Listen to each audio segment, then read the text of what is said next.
চিংড়ির এই রেসিপিটা একবার ট্রাই করুন, দেখবেন বাড়ির সকলের কাছেই প্রশংসায় পঞ্চমুখ হবেন।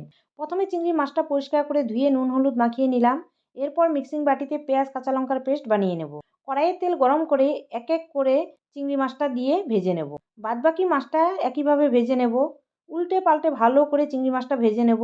সম্পূর্ণ মাছটা ভাজা হয়ে গেলে ডুমো ডুমো করে কেটে রাখা আলুটাও নুন হলুদ দিয়ে ভেজে নেব। আলুটা সোনালি কালার হয়ে এলে একটা পাত্রে তুলে নিয়ে ওই তেলের মধ্যেই 2 চামচ তেল অ্যাড করে ফোড়নে গোটা গরম মশলা, একটা শুকনো লঙ্কা, তেজপাতা দিয়ে নেড়ে পেঁয়াজ কাঁচা লঙ্কার পেস্টটা দিয়ে কিছুক্ষণ কষিয়ে গুঁড়ো মশলা অ্যাড করব। মধ্যে লঙ্কার গুঁড়ো, হলুদ গুঁড়ো, জিরে গুঁড়ো, কাশ্মীরি লঙ্কার গুঁড়ো, সামান্য জল দিয়ে বেশ খানিকক্ষণ কষতে থাকবে। কষানো হয়ে এলে ভেজে রাখা মাছ আর আলুটা দিয়ে আবারও সামান্য জল দিয়ে কষবো। পুরোপুরি কষানো হয়ে এলে ঝোলের জন্য গরম জল দিয়ে কিছুক্ষণ ফুটিয়ে নামিয়ে নিলেই তৈরি অনুষ্ঠান বাড়ির মতো চিংড়ি মাছের ঝোল।